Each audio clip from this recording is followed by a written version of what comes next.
এমন গুনাহগার মালিক, এমন খোদার দুনিয়াতে আমরা কিয়ামত পর্যন্ত পাবো না, এমন মালিক আমরা দুনিয়াতে আর পাবো না যে মালিক আপনি আমাকে এত বোনাস দিবেন।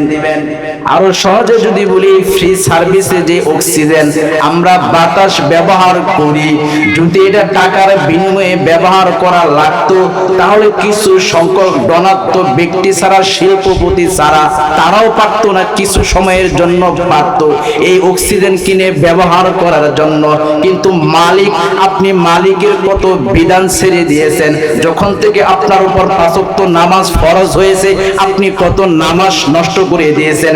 যখন থেকে আপনার উপর রোজা ফরজ হয়েছে আপনি কত রোজাকে নষ্ট করে দিয়েছেন।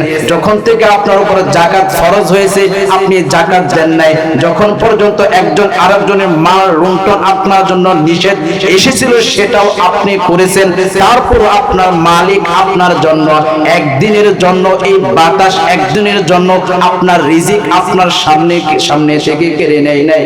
নিচে বলেন না, নেই নাই। তারপর দুনিয়াতে আমরা কত দম্ভ করে চলি, কত শক্তি পাওয়ার দিয়ে জমিনের ভিতরে চলি, যেই জমিনের ভিতরে জনের হুকুম চলবে তার হুকুম পালন না করে আমরা দুনিয়ার মানুষের বানানো কার্যক্রম আমরা আইন দুনিয়ার জমিনে প্রতিষ্ঠিত করি। যতক্ষণ না পর্যন্ত এই কোরআন দিয়ে রাষ্ট্র ব্যবস্থাপনা সঠিকভাবে না করবেন ততক্ষণ পর্যন্ত শান্তি কখনো আশা করা যায় না। যদি কোরআন দিয়ে এই রাষ্ট্র পরিচালনা করে থাকতে পারেন তাহলে কমপক্ষে আমি এটা গ্যারান্টি দিতে পারি, আপনার জন্য যে সরকারিভাবে বরাদ্দ হয়ে ইউনিয়ন পরিষদে যে চাউল ডাল গম আসে সেটা যদি আপনি নাও পান, কিন্তু যদি আপনি এই ইনসাফ ভিত্তিক কোরআনের রাষ্ট্র কায়েম করেন কমপক্ষে আপনার ক্ষেতের লাইন আরেকজন কেটে নিবে না। যেটা আপনি নিজে উপার্জন করেন সেটা আরেকজন কেড়ে নিতে পারবে না। যেটা আপনি নিজের শক্তি দিয়ে কামাই করেন, ইনকাম করেন, কমপক্ষে সেটার উপর কারো হাত চলবে না। ঠিক কিনা বলেন? এই জন্য কোরআনের শাসন ব্যবস্থা প্রতিষ্ঠিত করতে হবে। আসেন আমরা সহজ ভাষায় ওই সূরার ভিতরে ঢুকে পড়ি। ইযা যুলজিলাতিল আরদু জিলজালাহা, ওই দিন জমিন প্রকম্পিতভাবে কম্পন শুরু হয়ে যাবে। এই সূরা জিলজালের আরেকটা নাম হলো জালজালা, অর্থাৎ প্রবল বেগে কম্পিত হবে দুনিয়ার সমস্ত কিছু, দুনিয়ার জমিনের পেটের ভিতরে যা আছে সমস্ত কিছু বের হয়ে যাবে, সমস্ত কিছু বের হয়ে যাবে। আপনি ওইখানে বসে আরেকজনের সম্পদ আপনি মিথ্যা কথায় টাকার জোরে, ক্ষমতার জোরে আপনি নিয়ে নিয়েছেন। ওয়াখরাজাতিল আরদু আসকালাহা, আসকালাহার ব্যাখ্যা মুফাসসিরিনে কেরাম ব্যাখ্যা করেন গোপন সম্পদ এবং মৃত মানুষ সমস্ত কিছু জমিন তার পেট থেকে ওই দিন বের করে দিবে। ওয়াকালাল ইনসানু মা লাহা, মানুষ কি বলবে? হাই হাই হাই, জমিনের আজকে কি হলো? জমিন তো কখনো এমন করে নাই, জমিন তো কখনো এমন ভাবে কাঁপে নাই, আজকে জমিনের কি হলো? ওয়াকালাল ইনসানু মা লাহা, মানুষ বলবে আজকে জমিনের কি হলো? ইয়াউমা ইযিন তুহাদ্দিসু আখবারাহা, সেই দিন জমিন তুহাদ্দিসু সমস্ত কিছু প্রকাশ করে দিবে, সমস্ত কিছু বর্ণনা করে দিবে, সমস্ত কিছু ফাঁস করে দিবে আপনি যেখানে যাই করছেন।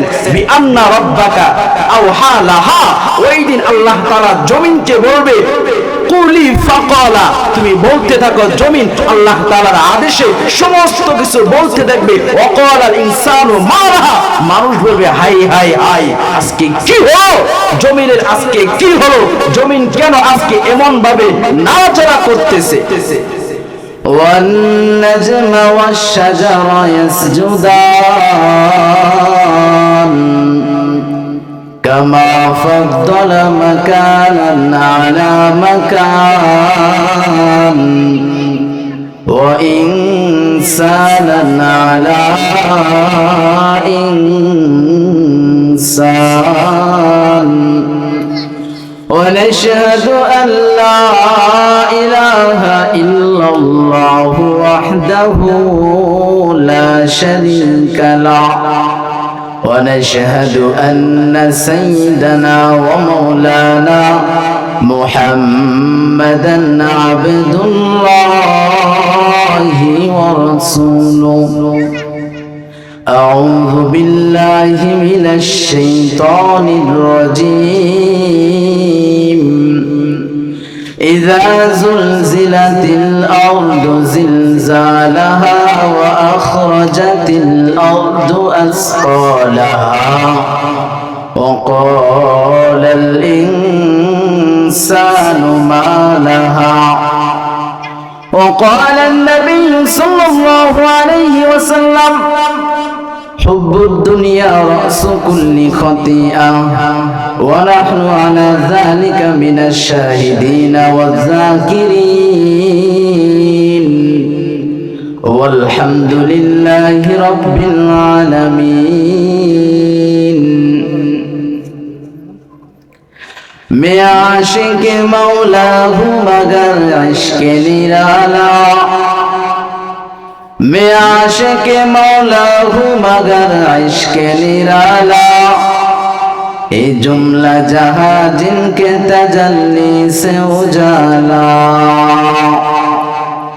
اے یار زگر نور نظر اب تو کہاں ہے دیوانہ تیرا ہوگی امی میرے خبر لے دیوانہ تیرا ہوگی امی میرے خبر لے اے دوستو اگر جاتا ربی جابا تو بخشم عزیزہ سے عظیم است ہوگو آبا تو بخشم میں ڈھونڈ رہا کہاں دربار الہی محبت میں تیرے دم بدم رکھنا مولا محبت میں تیرے دم بدم رکھنا مولا ہمیں تو دوست بنا لے ہمیں تو مستی بنا دے ہمیں تو دوست بنا لے ہمیں تو مستی بنا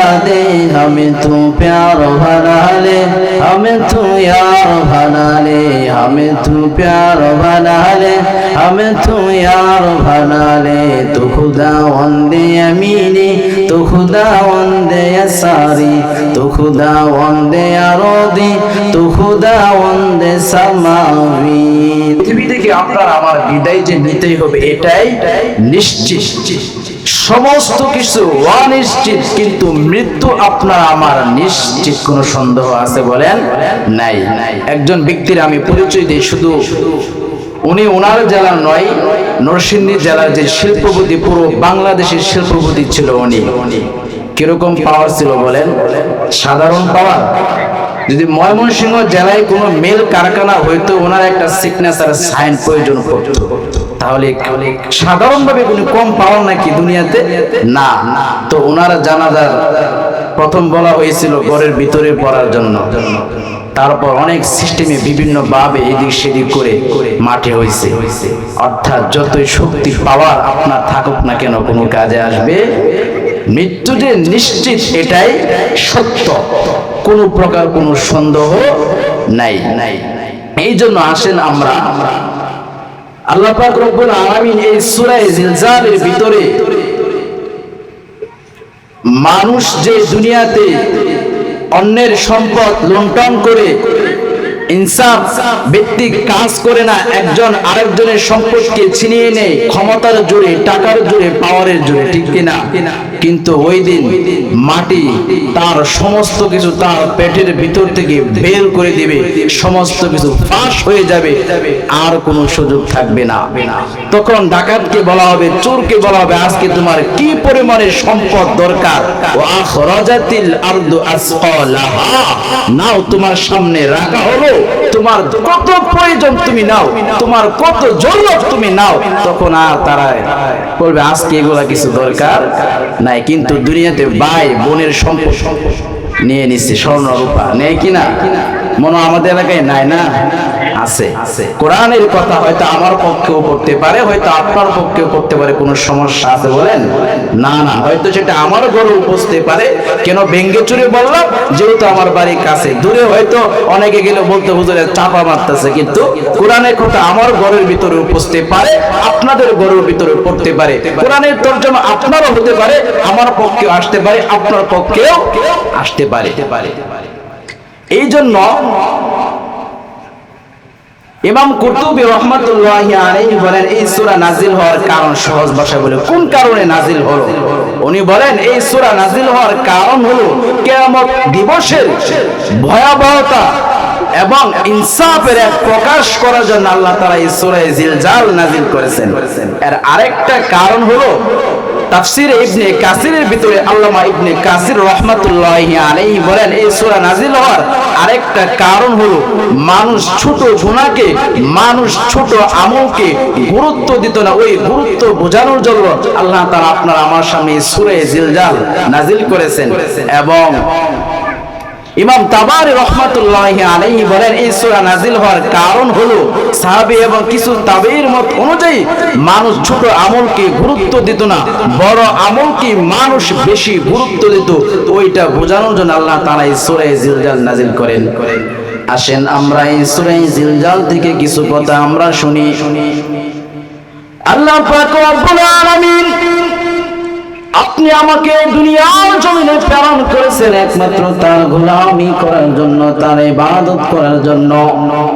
কিন্তু আজকে আমরা দুনিয়াতে এসে দুনিয়ার কিছু রং তামাশা উল্লাস আনন্দ পেয়ে ওই রবকে ভুলে গিয়েছি, যে রবকে আমরা ওয়াদা দিয়ে এসেছিলাম আলাস্তু বিরাব্বিকুম, আমরা সকলে উত্তর দিয়েছিলাম ক্বালু বালা, আপনি আমাদের রব। কিন্তু আজকে আমরা দুনিয়াতে এসে দুনিয়ার সমস্ত কিছু ভোগ বিলাসিতা পেয়ে, গাড়ি বাড়ি নারী অর্থ সম্পদ পেয়ে যে রবকে আমরা ওয়াদা দিয়ে দুনিয়াতে এসেছিলাম ওই রবকে আবার দুনিয়া থেকে এসে আমরা ভুলে গিয়েছি। এখন বলেন কোন মানুষ যদি আরেকজনকে ওয়াদা দেয় আর ওই ওয়াদা যদি পালন না করে তাহলে কি সে সঠিক হতে পারে? বলেন পারে? ঠিক তদ্রুপ আমরা মালিককে ওয়াদা দিয়ে এসেছিলাম হ্যাঁ আপনি আমাদের রব, কিন্তু আজকে আমরা দুনিয়াতে এসে ওই রবের বিধান আমরা সঠিকভাবে পালন করি না। যে পাঁচ ওয়াক্ত নামাজ আল্লাহ পাক রব্বুল আলামিন আপনার আমার উপর ফরজ করেছিলেন, অনেক মানুষ আমরা ফজর জোহর আসর সমস্ত কিছু চলে যায়, আমরা খেয়াল করি না। কিন্তু আল্লাহ তাআলা বলেন আমার যেই বান্দা ফজরে, আমার যেই বান্দা এশার নামাজ জামাতের সহিত পড়ে সে খাবার দাবার শেষ করে সে শুয়ে পড়লো, সে তো সারা রাত লেপের ভিতরে কম্বলের ভিতরে শুয়ে আরামের ঘুম ঘুমাবে। কিন্তু মালিক বলেন আমার যেই বান্দা এশার নামাজ জামাতের সহিত পড়ে সে শুয়ে পড়লো, যতক্ষণ না পর্যন্ত মুয়াজ্জিন আবার ফজরের আজান মাইকে এলান না দেয় ততক্ষণ পর্যন্ত তার জন্য নেকি লেখা হবে। সুবহানাল্লাহ। তো এই আমল আমরা চাই না। এমন বোনাস ওলা মালিক, এমন বোনাস ওলা মালিক, এমন খোদার দুনিয়াতে আমরা কেমন পর্যন্ত পাবো না, এমন মালিক আমরা দুনিয়াতে আর পাবো না যে মালিক আপনি আমাকে এত বোনাস দিবেন। আরো সহজে যদি বলি ফ্রি সার্ভিসে যে অক্সিজেন আমরা বাতাস ব্যবহার করি, যদি এটা টাকার বিনিময়ে ব্যবহার করা লাগতো তাহলে কিছু সংখ্যক ধনাত্ম ব্যক্তি ছাড়া শিল্পপতি ছাড়া তারাও পারতো না, কিছু সময়ের জন্য পারতো এই অক্সিজেন কিনে ব্যবহার করার জন্য। কিন্তু মালিক আপনি মালিকের কত বিধান ছেড়ে দিয়েছেন, যখন থেকে আপনার উপর পাঁচ ওয়াক্ত নামাজ ফরজ হয়েছে আপনি কত নামাজ নষ্ট করে দিয়েছেন, যখন থেকে আপনার উপর রোজা ফরজ হয়েছে আপনি কত রোজাকে নষ্ট করে দিয়েছেন, যখন থেকে আপনার উপর যাকাত ফরজ হয়েছে আপনি যাকাত দেন নাই, যখন পর্যন্ত একজন আরেকজনের মাল লুণ্ঠন আপনার জন্য নিষেধ এসেছিল সেটাও আপনি করেছেন। তারপর আপনার মালিক আপনার জন্য একদিনের জন্য এই বাতাস, একদিনের জন্য আপনার রিজিক আপনার সামনে থেকে কেড়ে নেয় নাই, নিচে বলেন না নেই নাই। তারপর দুনিয়াতে আমরা কত দম্ভ করে চলি, কত শক্তি পাওয়ার দিয়ে জমিনের ভিতরে চলি, যেই জমিনের ভিতরে একজনের হুকুম চলবে তার হুকুম পালন না করে আমরা দুনিয়ার মানুষের বানানো কার্যক্রম আমরা আইন দুনিয়ার জমিনে প্রতিষ্ঠিত করি, যতক্ষণ না পর্যন্ত এই কোরআন দিয়ে রাষ্ট্র ব্যবস্থাপনা সঠিকভাবে না করবেন ততক্ষণ পর্যন্ত শান্তি কখনো আশা করা যায় না। যদি কোরআন দিয়ে এই রাষ্ট্র পরিচালনা করে থাকতে পারেন তাহলে কমপক্ষে আমি এটা গ্যারান্টি দিতে পারি আপনার জন্য যে সরকারিভাবে বরাদ্দ হয়ে ইউনিয়ন পরিষদে যে চাউল ডাল গম আসে সেটা যদি আপনি নাও পান, কিন্তু যদি আপনি এই ইনসাফ ভিত্তিক কোরআনের রাষ্ট্র কায়েম করেন কমপক্ষে আপনার ক্ষেতের লাইন আরেকজন কেটে নিবে না, যেটা আপনি নিজে উপার্জন করেন সেটা আরেকজন কেড়ে নিতে পারবে না, যেটা আপনি নিজের শক্তি দিয়ে কামাই করেন ইনকাম করেন কমপক্ষে সেটার উপর কারো হাত চলবে না, ঠিক কিনা বলেন? এই জন্য কোরআনের শাসন ব্যবস্থা প্রতিষ্ঠিত করতে হবে। আসেন আমরা সহজ ভাষায় ওই সূরার ভিতরে ঢুকে পড়ি। ইযা যুলজিলাতিল আরদু জিলজালাহা, ওই দিন জমিন প্রকম্পিতভাবে কম্পন শুরু হয়ে যাবে। এই সূরা জিলজালের আরেকটা নাম হলো জালজালা, অর্থাৎ প্রবল বেগে কম্পিত হবে দুনিয়ার সমস্ত কিছু, দুনিয়ার জমিনের পেটের ভিতরে যা আছে সমস্ত কিছু বের হয়ে যাবে, সমস্ত কিছু বের হয়ে যাবে। আপনি ওইখানে বসে আরেকজনের সম্পদ আপনি মিথ্যা কথায় টাকার জোরে ক্ষমতার জোরে আপনি নিয়ে নিয়েছেন। ওয়াখরাজাতিল আরদু আসকালাহা, আসকালাহার ব্যাখ্যা মুফাসসিরিন কেরাম ব্যাখ্যা করেন গোপন সম্পদ এবং মৃত মানুষ সমস্ত কিছু জমিন তার পেট থেকে ওই দিন বের করে দিবে। ওয়াকালাল ইনসানু মা লাহা, মানুষ কি বলবে, হাই হাই হাই জমিনের আজকে কি হলো, জমিন তো কখনো এমন করে নাই, জমিন তো কখনো এমন ভাবে কাঁপে নাই, আজকে জমিনের কি হলো। ওয়াকালাল ইনসানু মা লাহা, মানুষ বলবে আজকে জমিনের কি হলো। ইয়াউমা ইযিন তুহাদ্দিসু আখবারাহা, সেই দিন জমিন তুহাদ্দিসু সমস্ত কিছু প্রকাশ করে দিবে, সমস্ত কিছু বর্ণনা করে দিবে, সমস্ত কিছু ফাঁস করে দিবে আপনি যেখানে যাই করছেন। বিআন্না রাব্বাকা আওহা লাহা, ওই দিন আল্লাহ তাআলা জমিনকে বলবে কুলি ফাকালা, তুমি বলতে থাকো। জমিন আল্লাহ তাআলার আদেশে সমস্ত কিছু বলতে থাকবে। ওয়াকালাল ইনসানু মা লাহা, মানুষ বলবে হাই হাই হাই আজকে কি হলো, জমিনের আজকে কি হলো, জমিন কেন আজকে এমন ভাবে নাড়াচাড়া করতেছে। এই জন্য আপনি দুনিয়াতে যত অন্যায় অবিচার করেছেন, আপনার ভাইয়ের উপর, আপনার বাবার উপর, আরেকজনের আপনার চাচার উপর, আপনি যেভাবে ক্ষমতা জুড়ে আপনি তার কাছ থেকে সমস্ত কিছু ছিনিয়ে নিয়েছেন। এই সূরা জিলজালের ভাষায় আমার কোনো কথা না, আমার কোনো শব্দ না, আমার কোনো উচ্চারণ না, আমার কোনো আওয়াজ না, আমি কোনো বড় আলেমও না, আমার চেয়ে বড় আলেম আমার সামনে বসা আছে, তাদের কাছে আমি কিছুই না, কিন্তু এই সূরার ভিতরে যা নাজিল করেছেন ওইটাই আমি আপনাদেরকে শোনাচ্ছি, ওইটাই আমি আপনাদেরকে বলে দিচ্ছি। এই জন্য যদি ওই দিন যদি রবের সামনে আপনার আমার সকলের দাঁড়াতে হবে, ওই দাঁড়ানোর কথা চিন্তা করে দুনিয়াতে চলতে হবে, দুনিয়াতে বসবাস করতে হবে। আল্লাহ তাআলা পরের আয়াতে বলেন ইয়াউমা ইযিন ইয়াসদুরুন নাসু আশতাতান লিয়ুরাউ আমালাহুম, ওই দিন সমস্ত মানুষ বিভিন্ন দলে দলে একত্রিত হবে। ওই দলে দলে একত্রিত হওয়া মানে কিয়ামতের দিবসে সমস্ত মানুষ একসাথে হবে, কেউ জাহান্নামের দিকে যাবে, কেউ জান্নাতের দিকে যাবে।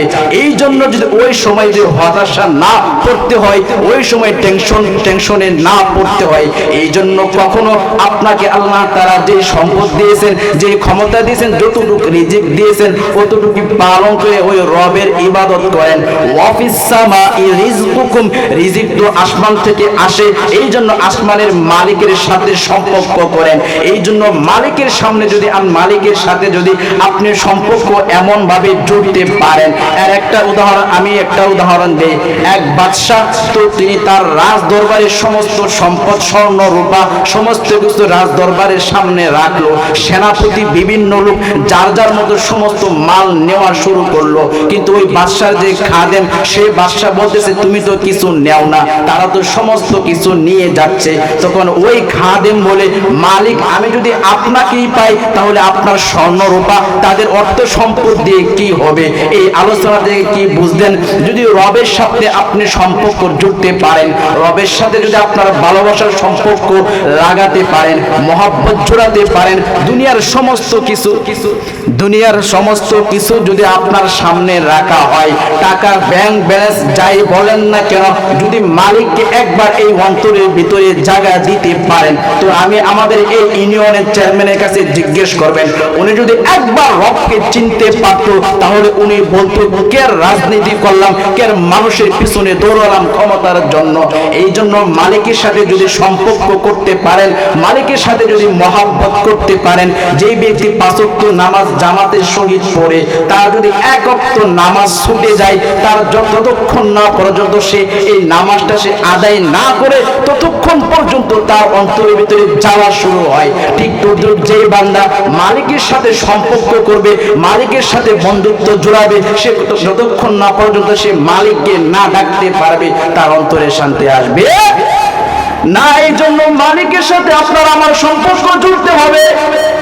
কেউ থাকবে না দুনিয়াতে, সমস্ত কিছু চলে যাবে, কেউ থাকবে না। আপনার টাকা পয়সা পরে খাবে, আর আপনাকে খাবে পোকা মাকড়।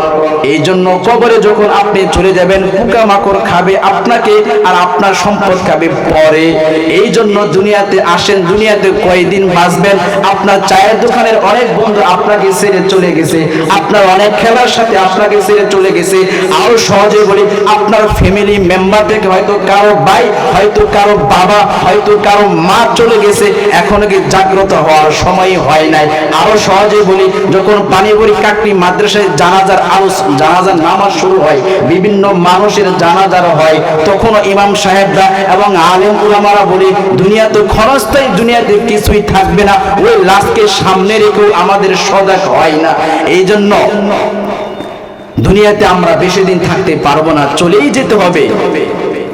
এই জন্য দুনিয়া থেকে যদি আমরা জান্নাত না কিনে নিতে পারি, না সাজাইতে পারি, এই জন্য আমাদের তখন পরকালে ক্ষতিগ্রস্ত হবে।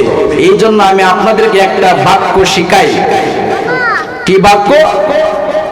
দুনিয়াকে গুছাবেন আর আখিরাতকে কি করবেন? সাজাবেন। কি করবেন বলেন? দুনিয়াকে আমরা গুছাবো, জুড়ে বলেন। দুনিয়াকে আমরা গুছাবো, আখিরাতকে আমরা সাজাবো, তখনই আমাদের কাজে আসবে। তো আয়াতের শেষে মালিক কি বলেন? ফামাইয়ামাল মিসকালা যাররাতিন খায়রান ইয়ারা ওয়া মাইয়ামাল মিসকালা যাররাতিন শাররান ইয়ারা। দুনিয়াতে আপনি পরিমাণ অর্থাৎ সরিষার দানা পরিমাণও যদি আপনি নেকি করে থাকেন, ভালো কাজ করে থাকেন, আপনি সেটাও দেখতে পাবেন। ওয়া মাইয়ামাল মিসকালা যাররাতিন শাররান ইয়ারা। এবং আপনি যদি দুনিয়াতে কোনো খারাপ কাজ গুনাহ করে থাকেন, সেটা যদি সরিষার দানা পরিমাণও হয়, সেটাও মালিক আপনার সামনে তুলে ধরবেন, সেটাও মালিক আপনার সামনে পেশ করবেন, আপনার সামনে প্রকাশ করবেন। ইয়াউমা ইযিন তুহাদ্দিসু আখবারাহা। সমস্ত কিছু আপনার সামনে তুলে ধরবে, সমস্ত কিছু আপনার সামনে মালিক পেশ করবে। ওই দিন ইয়া নাফসি পড়তে থাকবেন, আর কোনো কাজে আসবে না। এই জন্য দুনিয়া থেকে যদি আমরা আখিরাতকে গুছাইতে না পারি, দুনিয়াকে আমরা গুছাবো আর আখিরাতকে আমরা সাজাবো, তখন ওই মালিক যে আপনার জন্য দুধের নহর, শরাবের নহর আদেশ করেছেন, সেগুলো ভোগ করতে পারবো। মালিকের মতো সত্য কথা এই দুনিয়াতে কেউ বলে না, মালিকের মতো সত্য বাক্য মানুষ কেউ বলে না। এই জন্য মালিক আপনার জন্য যে অর্ডার করেছেন, যে জান্নাতে হুরের ব্যবস্থা করে রেখেছেন, যে জান্নাতে শরাবের মদের বিভিন্ন কিছু আইটেম মালিক ব্যবস্থাপনা করে গেছেন, সেইটা যদি আপনি ওই দিন পেতে চান, তাহলে দুনিয়াতে কিছুদিনের জন্য আমাদের কষ্ট করতে হবে। পারবো কি কষ্ট করতে? এই জন্য দুনিয়া কিছুই না, দুনিয়া কিছুই না। দুনিয়া করতে করতে অনেক মানুষ চলে গেছে। আপনি যদি দুনিয়াকে নয় আনা দেন, দুনিয়া আপনাকে 0% দিয়ে একদম নিচে নিয়ে আসবে। এই জন্য সূরা 3 ভিতরে মালিক বলে দিয়েছেন সুম্মা রাদাদনা ওয়া আসফালা সাফিলিন। এই সূরা 3 প্রথম আয়াতে মালিক বলেন আমি 4টা জিনিসের উপর কসম খেয়ে মানুষকে বলেছি তারা সর্বশ্রেষ্ঠ, তাদেরকে আমি অনেক দামি করে সৃষ্টি করেছি। স্বর্ণ রূপা কখনো মানুষ ঘরের দরওয়াজার সামনে রাখবে না, এটাকে সমস্ত নিরাপত্তা স্থানে রাখবে। ঠিক তদ্রুপ মালিক আপনি আমাকে সূরা 3 ভিতরে বলতেছেন আমি তোমাদেরকে 4টা জিনিসের উপর কসম খেয়ে বলতেছি তোমরা অনেক দামি। আবার সূরা 3 ভিতরে মালিক বলেন সুম্মা রাদাদনা ওয়া আসফালা সাফিলিন, আসফালা সাফিলিন, আমি তোমাকে নিজেই ঘোষণা করে দিয়েছি তুমি শ্রেষ্ঠ, আবার তোমাকে আমি কুকুরের চেয়ে নিকৃষ্ট করে দিব। চিন্তা করেন মালিক কি বলল। এই জন্য দুনিয়া কিছুই না। এই একটা ছন্দ বলে আমি আমার আলোচনা শেষ করব। দুনিয়াতে আপনি দুনিয়া দুনিয়া করতে করতে সমস্ত কিছু শেষ করে দিয়েছেন। সন্তান বিবি বাচ্চার চিন্তা করতে করতে আপনি যে রব আপনাকে যে উদ্দেশ্য দিয়ে পাঠিয়েছেন সেই উদ্দেশ্যকে আপনি ভুলে গেছেন। এই জন্য কবি বলেন সংসার সংসার কইরা ববে গো করলে না বন্দেগি, কিভাবে কাটাইবে মনরে কবরের জিন্দেগি ওরে। সংসার সংসার কইরা ভবে গো করলে না বন্দেগি, কিভাবে কাটাইবি মনরে কবরের জিন্দেগি ওরে। ওরে জীবন গুনাই গুনাই গেল রে, ওরে জীবন গুনাই গুনাই গেল রে। নিঃশ্বাসের বিশ্বাস কইরা গো ভাবলাম বাড়ি ঘর, কোন দিন জানি আজরাইল আইসা গো সবই করে পরে।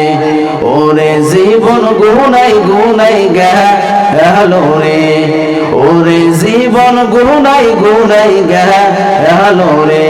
সংসার সংসার কইরা ভবে গো করলে না বন্দেগি, কিভাবে কাটাইবি মনরে কবরের জিন্দেগি ওরে।